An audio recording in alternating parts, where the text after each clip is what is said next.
Bom, pessoal, bora lá. Então, esse é o nosso primeiro exercício da revisão, ok? E esse exercício ele vai falar com a gente sobre o que a gente chamou no início da química, sobre o que a gente chamou de átomo, tudo bem?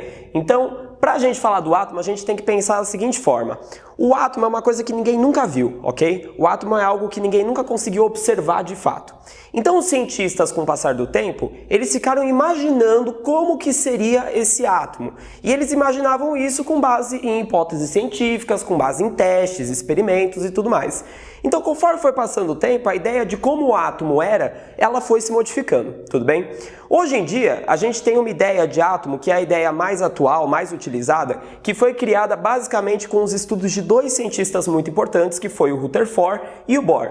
E esse modelo, essa ideia de como o átomo deve ser, a gente também pode chamar, os exercícios das provas também podem chamar, de modelo planetário. Por quê? Porque se a gente imaginar o sistema solar, como que é o sistema solar? Não é o Sol lá no centro, mais ou menos no centro, com os planetas girando em torno desse Sol? Basicamente o que a gente tem aqui no átomo, segundo a ideia desses dois cientistas, é uma coisa bem parecida.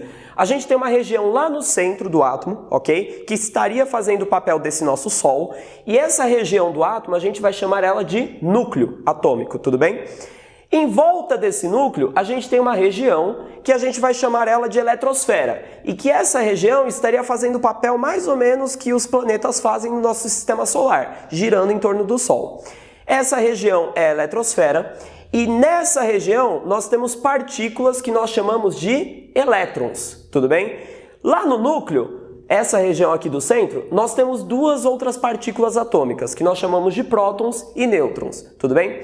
Essas partículas atômicas, elas têm algumas características importantes. Quais são as características mais importantes? Primeiro, lá no núcleo, essas duas partículas que nós temos, prótons e nêutrons, a primeira delas é uma partícula que tem carga positiva. Como que você faz para lembrar isso? Lembra que próton é uma palavra que começa com P, positivo também começa com P, então você lembra mais ou menos fazendo essa associação, tudo bem? Então, prótons são partículas que estão lá no núcleo atômico e que são positivas.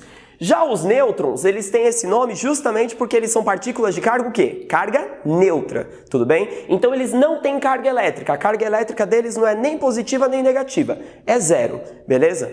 Já lá na eletrosfera nós temos os elétrons, que são partículas que possuem uma carga negativa, tudo bem? Então essas partículas estão circulando aqui em volta do núcleo e elas possuem uma carga negativa, beleza? Vamos dar uma lida no exercício para ver o que ele pede pra gente, olha lá. O átomo de Rutherford, então como eu falei, essa ideia ela é justamente uma ideia que veio dos estudos de um cientista muito importante chamado Rutherford, lá em 1911, e essa ideia, o átomo de Rutherford, foi comparado ao sistema planetário. O núcleo atômico representa o Sol e a eletrosfera os planetas. Basicamente foi o que eu acabei de falar com vocês aqui, beleza? Aí ele pergunta, eletrosfera é a região do átomo que contém o quê? Então vamos lá, primeira alternativa, que contém as partículas de carga elétrica negativa. Então olha só, eletrosfera é onde nós temos os elétrons, que são partículas de carga negativa. Portanto, essa é a alternativa correta do nosso exercício. Então a resposta correta, alternativa A.